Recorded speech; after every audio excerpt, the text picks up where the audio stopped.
3 4 ঠাপাউস বানিয়ে ফেললাম টিকটিকি লাজেন।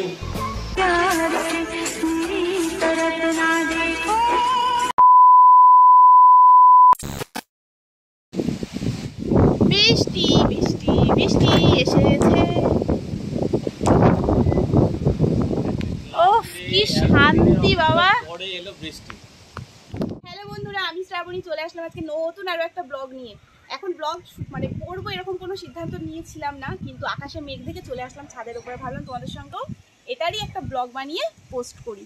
তো দেখো অনেক দিন পর বৃষ্টি বৃষ্টি বৃষ্টি ওয়েদার। বৃষ্টি সেরকম নামেনি, তবে মেঘ করেছে, হাওয়াটা দিচ্ছে, এটুকুই শান্তি। আর কয়েক ফোঁটা ঝিরিঝিরি ঝিরিঝিরি পড়ছে। তো দেখা যাক বৃষ্টিটা আদৌ হয় কিনা। চলো আকাশটার মেঘটা কেমন হয়েছে সেটা তোমাদেরকে দেখাই।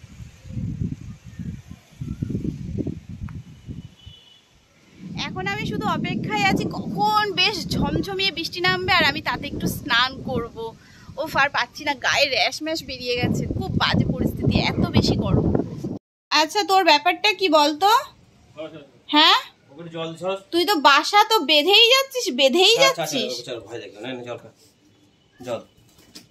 খাট চৌকির ওপর দাও।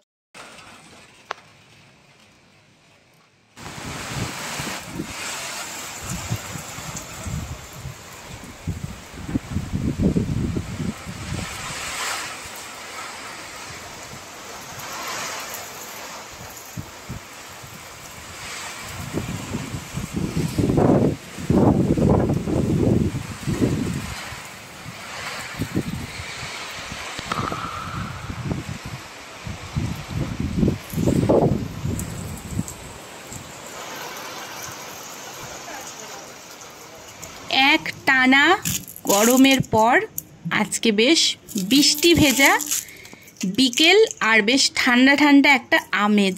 অনেক দিন পরে এই ওয়েদারটা পাওয়া গিয়েছে। এই ওয়েদারটার জন্য প্রত্যেক দিন আকাশের দিকে চাতক পাখির মতো চেয়ে থাকতাম যে একটু বৃষ্টি আয় বৃষ্টি আয়।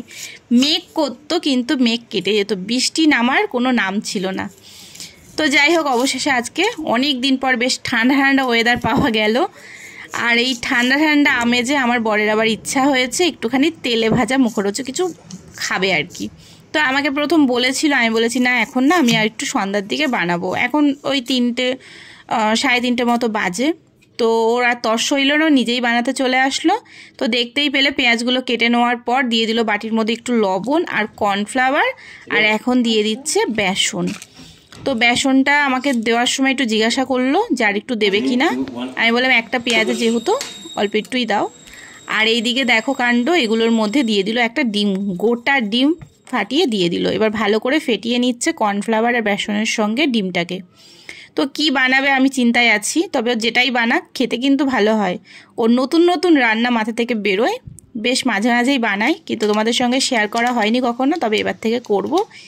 আর এইদিকে দিয়ে দিল একটু লঙ্কার গুঁড়ো। আর এই যে কুইটোর মশলাগুলো দেখলে, এগুলো ডিস্ট্রিবিউটার কিন্তু ও। তোমাদের লাগলে কন্ট্যাক্ট করতে পারো যদি বাড়িতে কোনো মুদিখানা দোকান থাকে তো। আর এবার দিয়ে দিচ্ছে কড়াইতে তেল। 2 3 4 ঠাপাউস বানিয়ে ফেললাম টিকটিকি লাজেন। এই দেখো টিকটিকির মধ্যে এইভাবে ছেড়ে দিতে হবে। আর একটু মোটা করে ব্যাটার দিলে একটু ভালো হতো, কিন্তু আমি তো পারি না রান্না করতে।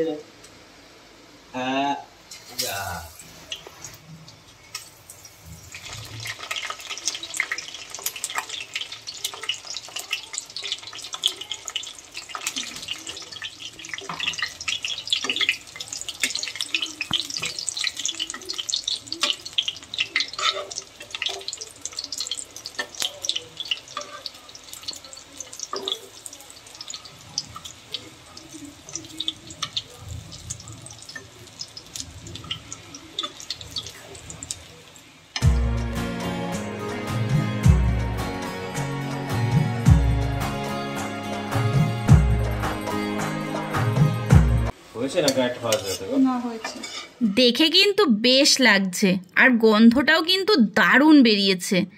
আর এটার নাম দিয়েছে পঙ্কজ ডিম পেঁয়াজি। নামটা যদিও নতুন শুনলাম, আর খাবো তো প্রথমবারই, তবে আমি তো টেস্ট করব, তার আগে পঙ্কজকে দিয়ে টেস্ট করাবো, ওই ফার্স্টে বলুক কেমন হয়েছে।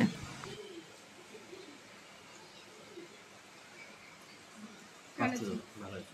এইবারে টেস্ট করে দেখার পালা আমার, কেমন হয়েছে ওর হাতের বানানো ডিম পেঁয়াজি। মুখে দিতেই হারিয়ে গেলাম। সত্যি বলছি এত সুন্দর খেতে হয়েছে, কি বলবো, ভাষায় বোঝানোর নয়। তোমরা বাড়িতে বানাও, খেলেই বুঝতে পারবে কি দারুণ খেতে। বন্ধুরা, এখন ঘড়িতে বাজে সন্ধ্যে 6টা। সবাইকে শুভ সন্ধ্যা। তো দুপুরবেলা ঠিক না, ওই 3:30 নাগাদ আমরা খাওয়া দাওয়াটা সেরেছিলাম। দুপুরের 3:30 নয়, তারও একটু বেশি হবে, 3:40-40 বেজেছিল।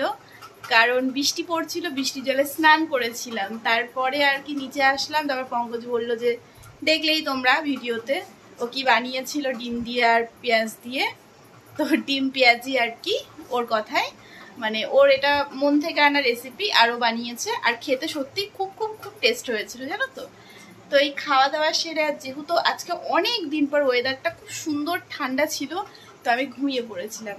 তো এখন উঠলাম, এখন যাবো রান্নাঘরে চা করতে।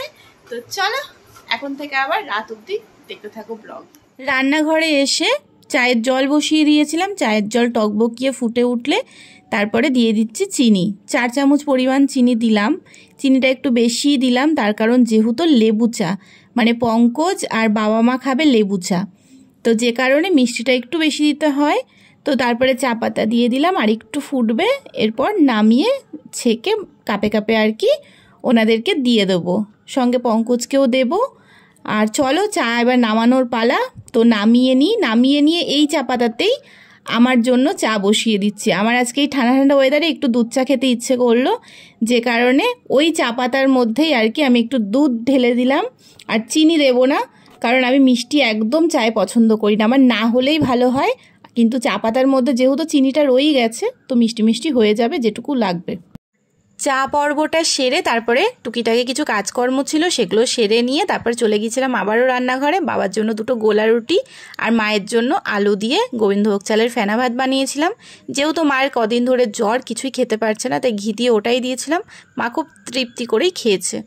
তারপরে চলে এসেছিলাম নিচে বর্দি ভাইয়ের ঘরে। আজকে রাতের খাওয়া দাওয়া ছিল। তো দেখো কি সুন্দর প্লেটে প্লেটে বাটিতে বাটিতে সাজানো রয়েছে খাবার দাবার। রয়েছে নান, পরোটা, চিলি চিকেন, দেখেই লোভ লাগছে। চলো আগে খাওয়া দাওয়ার পর্বটা সেরে নিই।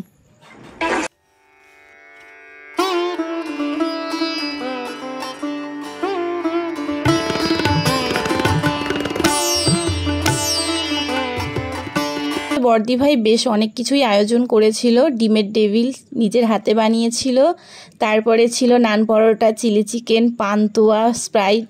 তো বেশ পেট পুড়ে আর কি খাওয়া দাওয়াটা হয়েছে। তো পেট এখন পুরো লোড। এখন আর ওপরে এসে কোনো কাজ নেই, শুয়ে পড়বো। তবে আমি বিছানা ঝাড়তে এসে দেখি অতিথি এসে বিছানার উপর বসে আছে। তো ইনাকে একটুখানি ক্যাপচার করে নিলাম। তো এনাকে আমি যত তাড়ানোর চেষ্টা করছি, উনি ওখান থেকে নড়ছেন না, ওখানেই বসে আছেন। তো যাই হোক, উনি ওনার মতো থাকুক, আমি শুয়ে পড়বো। তো চলো বন্ধুরা, আজকের ব্লগ ভিডিও এখানেই ইতি করছি। যদি ভালো লেগে থাকে তাহলে অবশ্যই যাবার আগে ভিডিওতে লাইক দিয়ে দিও। আর যদি ফেসবুক পেজ থেকে দেখছো তাহলে পেজটা ফলো করে নিও। আর যদি তুমি ইউটিউবে নতুন, মানে আজকে প্রথমবার এই ভিডিওটা দেখে থাকো, তাহলে অবশ্যই চ্যানেল সাবস্ক্রাইব করে নিও। চলো সবাইকে টাটা, হর হর মহাদেব।